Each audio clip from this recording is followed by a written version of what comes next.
Good morning and welcome. You're listening live to Heart-to-Heart, a program which aims to help you understand and to become your loving self.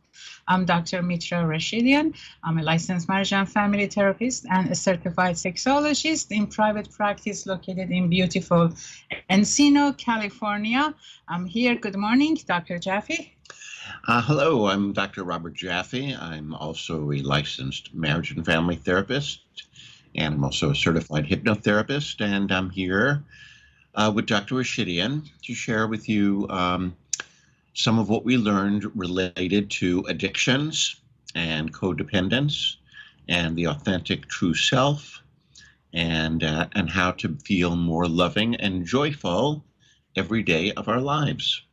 We are born into the world as our loving, authentic, true selves. When we come in with some great qualities, we come in open, we come in curious, we come in honest, we come in sexual, and we all come in trusting that the world is going to welcome us. And those are wonderful qualities. We also have other qualities where we have the ability to be emotionally connected with other people. And we also have the capacity to be calm. And we also have the capacity to be compassionate. And those are wonderful qualities. And we're going to talk about them today. And we're going to talk about what codependence is and why it's important to talk about addictions and codependence, and that's where we are. Exactly. And I would like to invite you to please join us, share your questions and your comments. We want to know about you so we can help you better with what you need. Our phone number here live is 951-922-3532. And also please share this program with those that you believe they can benefit from what we're saying here. You can also visit us on our YouTube, which is heart-to-heart.online/YouTube. So, and thank you for sharing your morning with us. We are delighted, we are honored, and we're going to start with Dr. Robert telling us about, again, codependency is such a wide area that it really deserves its own unique attention. It does. Right. And there are so many books written on codependency. And what we're sharing here is our years of experience and our own insight that we have learned from reading all these materials, research materials, plus the stories that our clients have shared with us. Over many years of study and practice. Exactly. And so we have our commercial about our addictions recovery seminar, and that's what this show is about. And so what is the relationship to addictions and codependence? And as we've talked about in previous shows, addictions are a way of changing our feeling state from something that is less pleasant to something that is more pleasant. Temporarily. I'm sorry? Temporarily. Temporarily, of course, temporarily, yeah. And so, but that's why people use addictions, is because it makes them feel better, right? And I've had a couple of addictions myself, and definitely you get a high from the addiction. Doesn't matter really whether the addiction is chemical or process, it serves the same purpose. Chemical addiction we talk about as being drugs, all kinds of drugs, and it can be legal drugs as well. You can get a high from it, and also alcohol. So those are chemical addictions. And then you have process addictions where you use your brain to get high from, and you release endorphins and you get euphoric from different activities that you do. One of the activities is gambling. And gambling creates a change in our body chemistry. We get very excited when we gamble, and so it it brings us to a higher level of excitement. Well, yeah, I said excitement. I'm thinking of a different word. Euphoric. Euphoria. Thank you. And that's really what we want in addictions. We want the euphoric sense. We want to escape. One of my patients called it vacation disassociation. So vacation dissociation. That's an interesting combination. Mm-hmm. Vacation dissociation. Okay. Yeah. Disassociation simply means that we disconnect from one part of our brain and we use another part of our brain, the part that doesn't have to feel negative emotions. So we disconnect, we dissociate from one part of our brain, and we reconnect with a euphoric part of our brain, and we can create euphoria within ourselves. We don't actually need drugs or alcohol, but drugs or alcohol certainly make it easier to do. So what is codependence? I'm using the book called Codependence, Healing the Human Condition, and the subtitle is A New Paradigm for Helping Professionals and People in Recovery. It's an older book. It's by Charles Whitfield, and the book was actually published in 1991.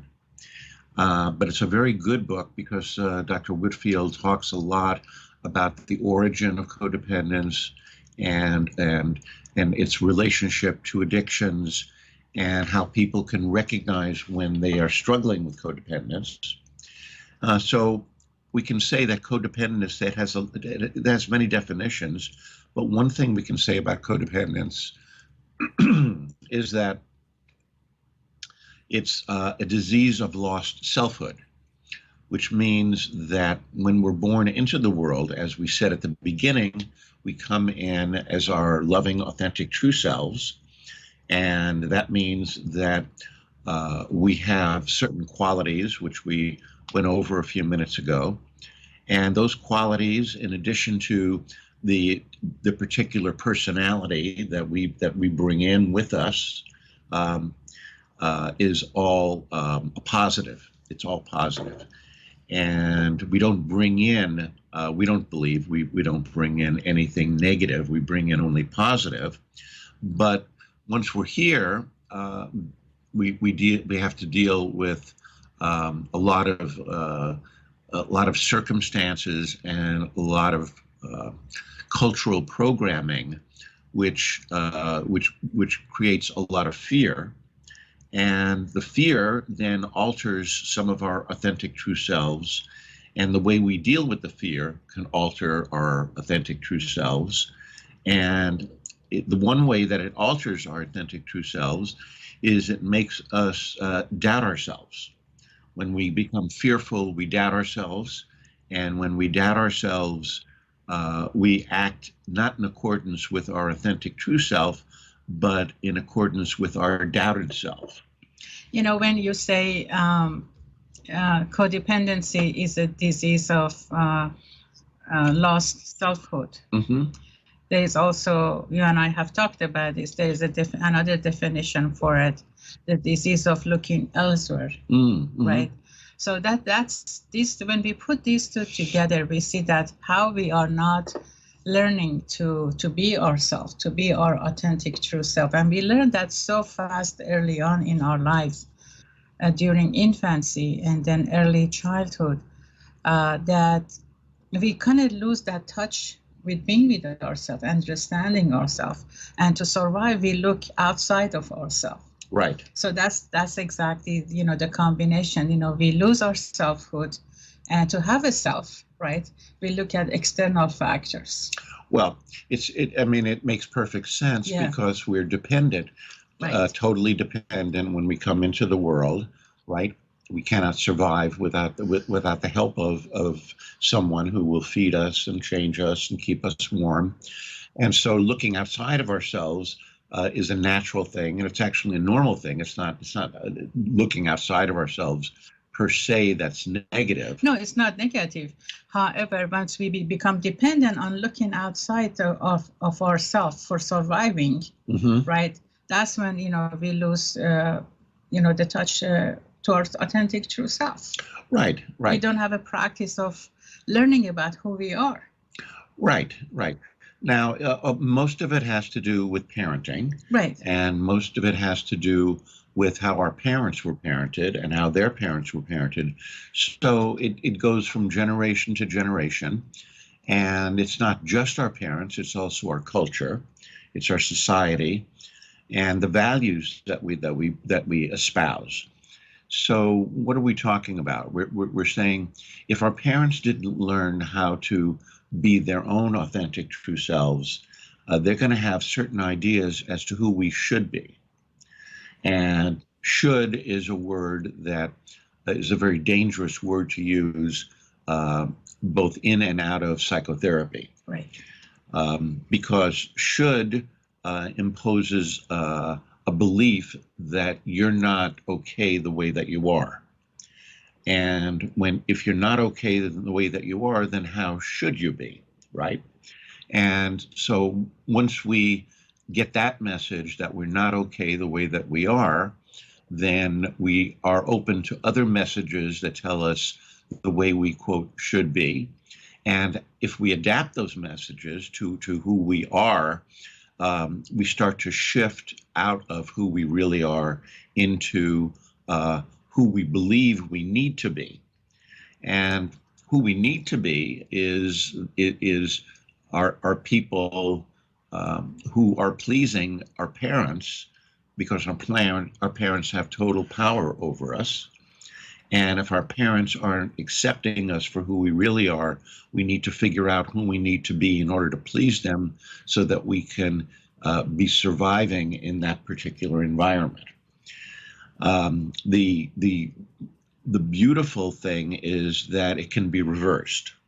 We don't have to walk around believing that we're not who we're supposed to be. But that's actually the disease of lost selfhood. Exactly. Is when we believe that we're not who we're supposed to be, and then we get confused.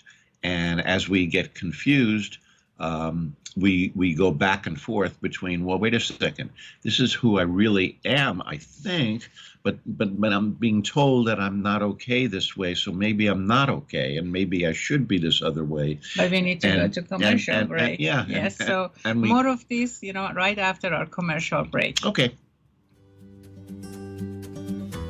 Yeah. Huh?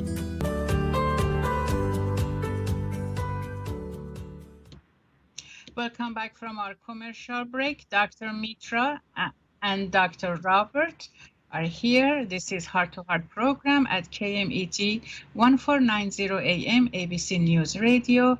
And for those of you who just tuning in, our discussion for this segment is codependency, addictions, and relationships. And please call us, share us your questions, your comments, your opinion, your experiences. Our phone number here is 951-922-3532. You can also visit us at our YouTube at heart-2-heart.online/YouTube. Dr. Robert, codependency. Yes, ma'am.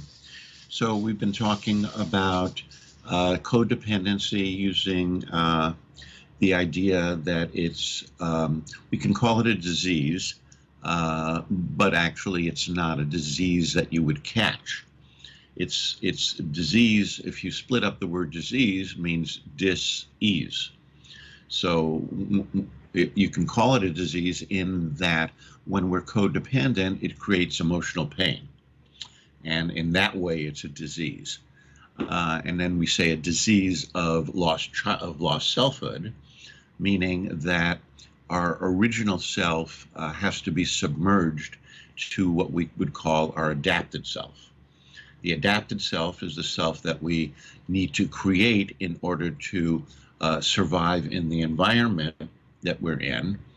And if our parents are for the most part open, loving, non-judgmental, um, empathetic, if they have those qualities and they can understand what the child is experiencing and tell the child exactly what their understanding is. Oh, right now you're hungry. I see that's why you're running around like uh, like an Indian, and so, well, are you hungry? Here, let's eat something. Oh, it looks like maybe you're sleepy or you're yawning, and that's okay. We can take a nap right now. And oh, your sister took this from you, and you're really upset about that. So you're telling the very young child what you're observing, and the child then gets to understand what their feelings are because you're explaining to them exactly what's going on. And that's different than telling the child what they should be doing, and focusing on the behavior and trying to control the behavior. Unfortunately, that's the way our society has developed over many centuries. Right. Is we've focused on the behavior and we try and correct the behavior and discipline. And discipline, and we reward good behavior and we punish bad behavior, and that has been the way that we have been parented. And that reward and punishment, we're now learning through modern psychology and modern neuropsychology, that's not always the most productive way of raising children. Actually, that's Piaget's theory, right? Rewarding and and disciplining, how that can impact a child's psychology. Well, yeah. I mean, a lot of theorists have been talking about reward and punishment, and the problem with reward and punishment is that it's so behavioral focused. Yes. So that means that people can learn how to do the correct behavior without actually having the attendant correct emotions behind it, and so. A lot of people feel that they have like the imposter syndrome, where they feel like, oh, I'm out in the world and I'm making a lot of money, but I feel like I'm an imposter. Mm-hmm. And that's because they are doing the behavior that is expected, and the behavior that they're doing is bringing them in all this money. But inside, they don't feel perhaps that they even like their job or even like what they're doing. Right. So it's the emotion that basically is a motivator for the behavior that we see. Well, the emotions are supposed to be the motivator for the behavior, but oftentimes the behavior is not connected with the emotions. It's just connected with the shoulds, the things that we are supposed to learn. Right. Let me give you a few thoughts about what some of the characteristics of codependence are.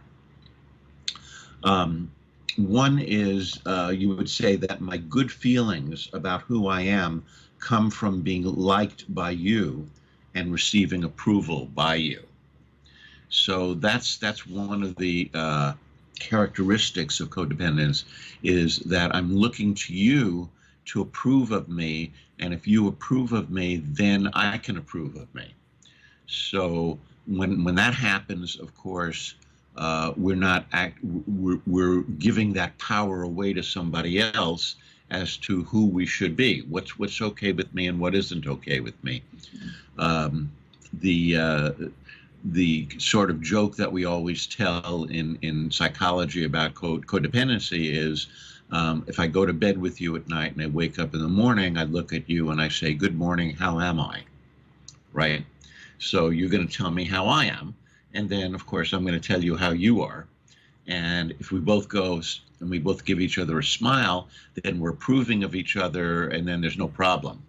But if I wake up in a bad mood and you ask me how you are, I'm not going to give you a positive answer. It's not going to have anything to do with you. It's going to have to do with the fact that I woke up in a bad mood. But because I'm not approving of you, you're not going to feel good. And if you don't feel good, then you're going to probably feel bad about yourself or get angry with me. And then we're off to the races as to, well, it's you, no, it's me. The problem in couples counseling is usually this problem, Right. where people come in and they're so dependent on the other person's goodwill that they've lost touch with what's right for them, and so they get into arguments because of the blame factor. Each person is blaming the other because they're not getting the approval from the other that they think they need in order to feel good about themselves. Right. Right. Yeah, we see all of many of that. Actually, I would say primarily that's a shared concept in couples therapy. It happens a lot. It happens a lot, yeah. Yeah. And then the problem is that many couples and individuals, to begin with, we are not aware whether we are a codependent or not. Right. Right. Right. But we do feel the hurt, we do feel the disappointment, we do blame, we do get angry, we get upset, and we always look at the other person to change. Yes. Yes. Right? So, in other words, we become the victim of the relationship. We become the victim of our codependency within a relationship. Exactly. Right. Yeah. Yeah. And it makes for unhappy relationships. Yes. Yes. Right. So we're saying here the one characteristic, the first one, is that my good feelings stem from being liked by you and receiving approval from you. Now, people may say, well, what's wrong with that? Don't we want approval from other people? Absolutely, we do. But that doesn't mean that our good feelings about ourselves need to be dependent on the other person. Yes, that's different. We all want other people to like us, but if they don't, then what? Right? Yeah. So we always say, you're my missing half. Yeah. Right. I can't live without you. Yes. Right. Yes. My life is not complete until you're here. Right. So it is as though, going back to the beginning of what you said, it is the, we don't have that solid sense of self. Mm-hmm. So therefore, we don't realize that how much we're looking outside for our own happiness. So that's exactly what happens. That's the process. Yes. Now, going back to, well, I'll give one more characteristic right now, and that is I focus my mental attention on pleasing you or protecting you or manipulating you to do it my way, because I think my way is the right way. So that's a big one. That's a big one, yeah. And so pleasing you or protecting you or manipulating you is what I think is my purpose here. That's my purpose. Well, I mean, that can, it goes both ways. I mean, couples usually they want to please each other. Right. They are there Yes. to take care of each other. Yes. And that's not really the issue. But the manipulating part, to keep you by my side, is the part that gets us in trouble. Well, through pleasing and through taking care of. Yeah, what we're talking about is using my self-esteem. My self-esteem is dependent on my ability to solve your problems, and my self-esteem is dependent upon how much you appreciate that, how much I'm doing for you. Right.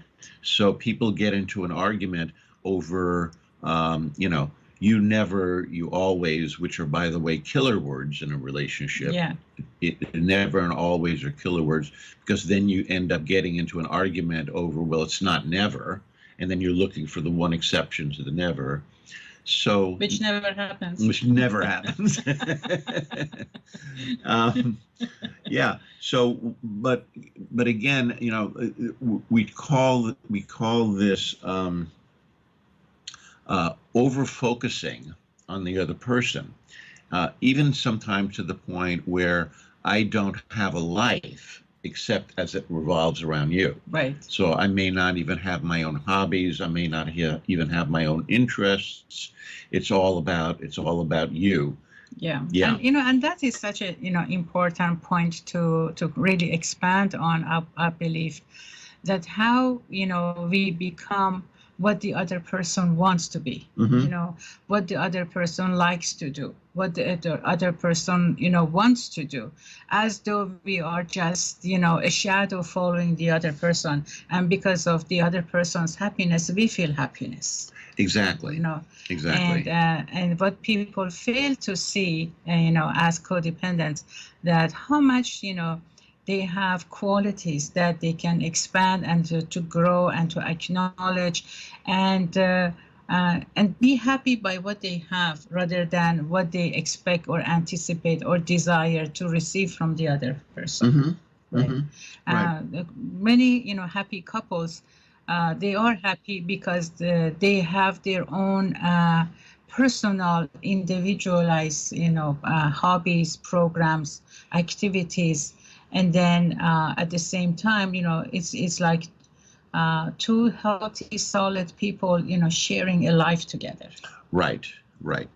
That's the aim of couple therapy, to get them to that point. To get them to a point of what we would call in psychology differentiation. Right. Right.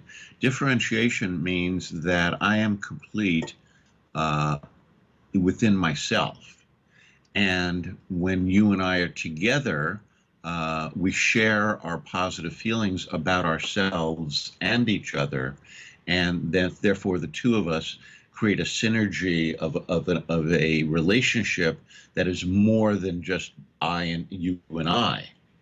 But that doesn't mean that I am going to give up my true self or give up who I am in order to get your approval, nor should you do that for me. Exactly. Right. Exactly. Yes. So, but we see, between men and women, we see probably codependency more on the female side than on the male side. I think that my experience is probably that's true. That's true. Yes. Yeah. Right. We see, for example, women, they try always to, make up themselves. They need to be looked made up. They need to be always pretty, always, good looking, always ready to have sex, always, just be there, as a, I don't want to use the word pleaser. That's kind of been really been pushing it too far, but Yeah. But then again, the society itself promotes codependency. Yes, it does. Yeah. The one other aspect of codependency is that I'm going to be aware of not upsetting you. I don't want to say this, even if it's what I think or what I believe or what I feel, because I might upset you, and then you might be upset with me.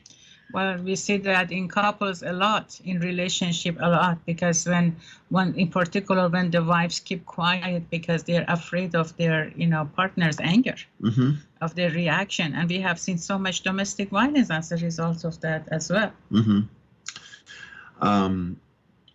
When people are codependent, a lot of times they feel as though you are a reflection of me. We talked about differentiation a moment ago. I am not my authentic true self is dependent on how you are viewing me. Right. Yeah. Whether I'm beautiful, whether I'm skinny enough, whether I'm a good cook, whether I'm a good mother, or or a good provider, so as long as I receive some acknowledgement from the partner that I'm living with or I'm in a relationship with, that justifies the healthy part of me, that justifies the good part of me, that justifies, I'm a good human being or I'm a lovable person. Yeah. And when people are very codependent with each other, oftentimes their social circle starts to get smaller because their life begins more and more to revolve around the other person. Yeah, they're looking for people that provide that sense of acknowledgement, excuse me, that we just talked about, right? We see that some people, they associate with people that That's what they're good at, to worship other people, to just give them praises, to just acknowledge them, to just follow them. And then a codependent person usually associates with those type of family members or friends. Yes, yes. Right? Yeah. And codependency also has to do with putting the other person on a pedestal. So I value your opinion and your thoughts and your beliefs more than I do my own. And of course, when I do that, then I diminish myself. Then we start having an unequal relationship, right? Because you're in a one-up position and I'm in a one-down position. And that's, that works because the person who's on the pedestal continues to look down at the person who's continued to looking up to the other person. Exactly. So that's a perfect match. More of this, we come back after our commercial break. Don't forget to call us 951-922-3532. See you soon. Oh.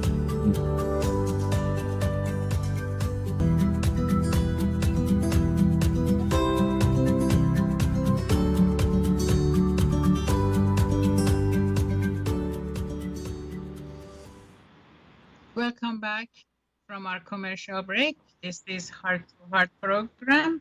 Dr. Mitra and Dr. Robert are here, and we are talking about codependency, addictions, and relationships. Our phone number live is 951-922-3532. Please call us, join us. We're here to help you understand yourself and get to your authentic true self. And if you wish also, you can contact us privately if you don't want to share your questions online. We understand that they are sensitive matters. Yes, right? Indeed. So, but we're here for you. So anyway, that makes you comfortable, please join us. So, Dr. Robert, we're talking about codependency. We're talking about codependency, and we're saying codependency is also the most common addiction. Yes. Right. And you used the phrase, which I thought was excellent. It's an addiction to looking elsewhere. Yeah. Which means that we don't know or we don't believe that we can make ourselves happy. We say that at the beginning of the program, that we have inside of us all that we need in order to be happy, joyous, and free. But most of us don't know that. And when we say it, most of us don't really know what we mean by that.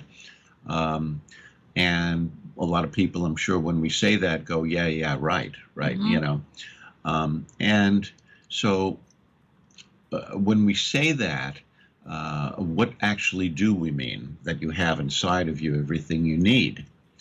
And that has to do with the qualities that we were born with. Right. And that the recognition of our qualities. One of the qualities that I notice we haven't been saying is the use of our imagination. Right. Yeah. Yes. Because we're all born with an imagination.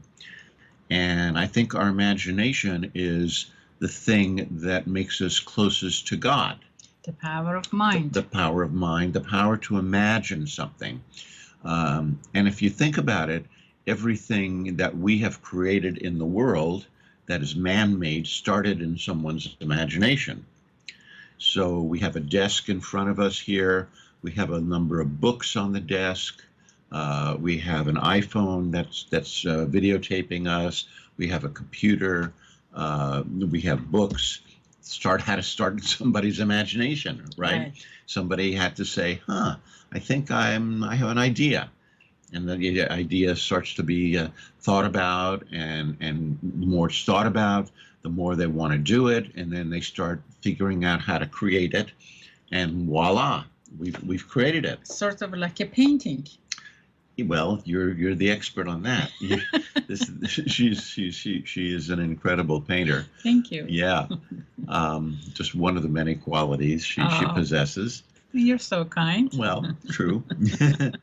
So the key is to recognize that we are creative beings. Mm-hmm. And one of the things that's happened now with COVID is we've had to kind of recreate our lives in a way that conforms with the new reality of let's keep ourselves safe from COVID. So how do we do that? How do we still have relationships? How do we still do work? How do we still find pleasure? And these are things that we have our imagination to help us with. And if we recognize that our imagination is our creative nature, and that our imagination is no better or no worse than anyone else's imagination, and that we can create things starting with our imagination and then following up through the things that we do to make it manifest in the world, that's how we make ourselves happy. Right. Is through the creation of things. Right. Yeah. And people who get into addictions, the addiction actually doesn't make you happy. The addiction changes your feeling state into a euphoric state. When we're euphoric, we don't feel the everyday stress that we have, or we might not feel the depression that we're carrying, or maybe we don't feel the anxiety that's inside of us. So we mistake that for happiness. But actually, euphoria is not the same as happiness. Happiness comes as a result of connecting with others and a result of creating our lives. Right. I think it's important to say this, that not every connection, not every relationship is, excuse me, is a codependent one. Of course not. Right. The codependency, first of all, we don't realize that we are, because we are conditioned to it so early in our lives.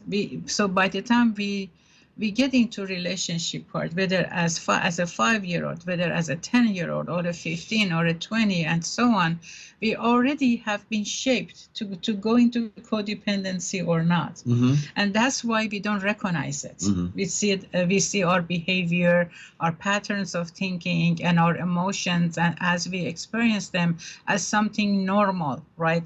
But that is a codependent normal. It's not a human being normal. Right. So by the time we realize that, it's kind of, we are already, conditioned to that. So, however, not every loving relationships, not every, beautiful marriages, they are codependent. And how do we recognize the differences is when we see that, am I the individual person in this relationship, or is my life and my happiness depends on my partner? That's an overall generalization, which I think has truth to it. Right. Yeah. I want to comment on a couple of the different ways that people can begin to recognize codependency, and then we've got a few minutes. But I think in our next session, next Friday, we can talk about healing from codependency, right. And because again, and generally what we find is people who have addictions also have codependency in their lives.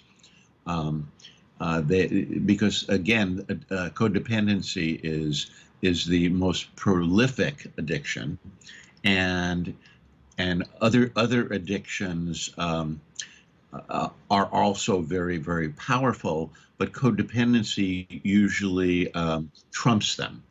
Mm-hmm. And so if we can understand, if we are codependent, how to change that and how to get back to our loving, authentic, true selves, that can also help us in overcoming other addictions.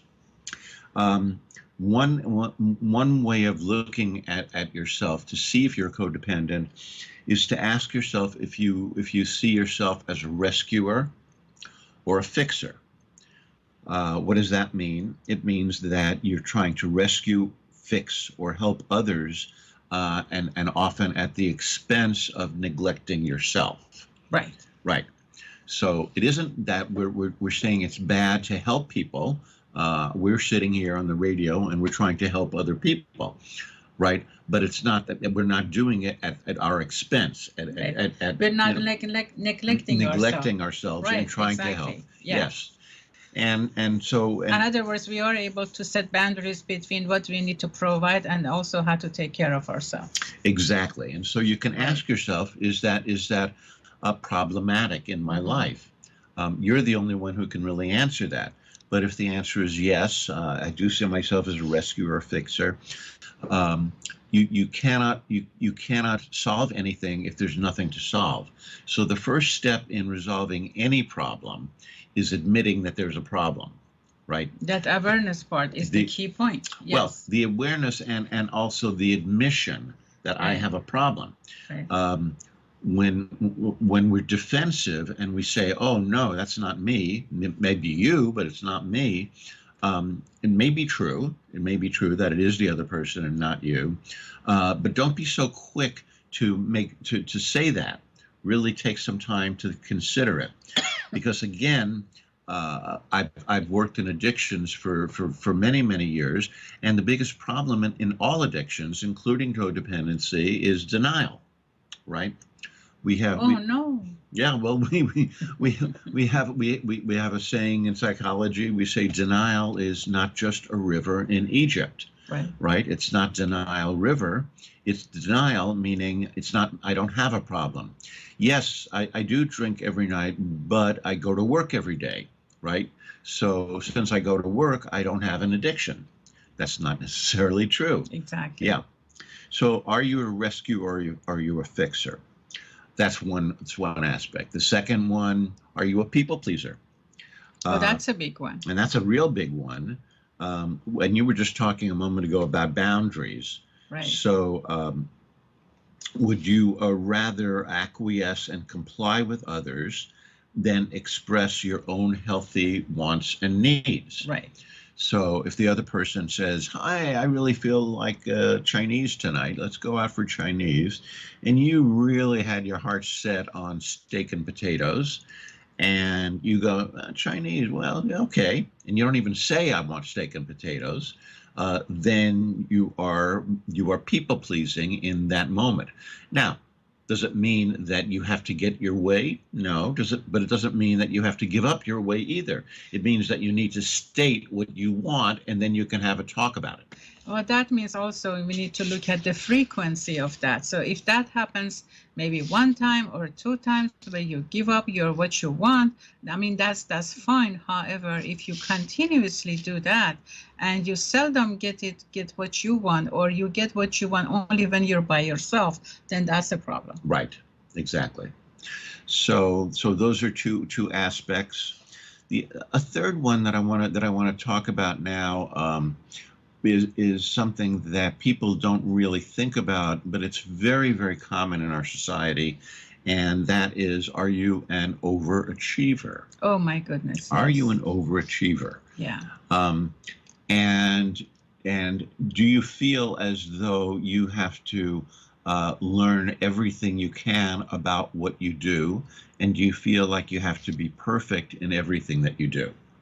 So perfectionism and overachieving is part of codependency. And why is it part of codependency? Because your belief is that your authentic true self needs to prove that you're okay, that you are acceptable, that you are lovable. And so how can I prove it? I can prove it by showing the world how the level of achievement I've achieved in whatever area that I put my mind to. Exactly. I mean, that also, perfectionism is different than when we need to upgrade ourselves and we need to keep ourselves updated for our job and know the new materials, go through new training. That's not codependency. Right. However, when it comes, a way of life, right, that I have to be perfect and everything, and I have to perfect everything, and my expectations of others around me are that they have to be as perfect as I am, or they are, excuse my language, they are stupid if they don't think like me. Right. That's where the problem, exists. And I mean, we all need to upgrade ourselves. I mean, 5 years ago, we didn't have this podcast, but this is a necessity today to connect to everybody. So that's growth, as a matter of fact. But if my anticipation is that everybody has to have a perfect podcast, and then look down at others, that they don't function at my level, which I think is the ultimate, and that's me thinking that way, then we have a problem. Yeah. So when we talk about codependence, we're talking about what we said was a disease of lost selfhood. When you lose your authentic true self, there's a feeling of emptiness inside. Right. And therefore, we're looking to fill that emptiness. And that's also true with a lot of addictions, that we're looking to fill up that feeling that, oh, there's something missing inside of me. I don't know what it is.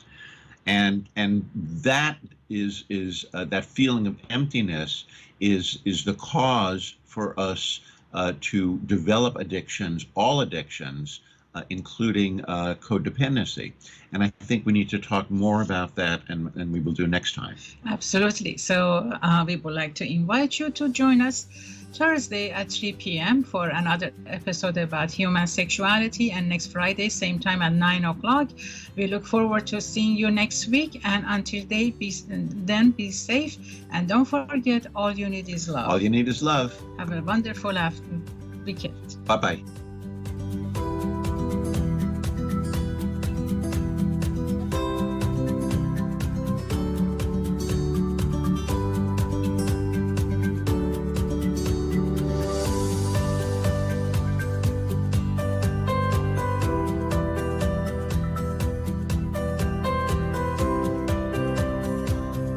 The preceding was a paid program. Views and claims expressed are those of the program producer and are not endorsed by this station. Opinions expressed are not necessarily those of radio station KMET, its management, employees, or affiliates. This is 14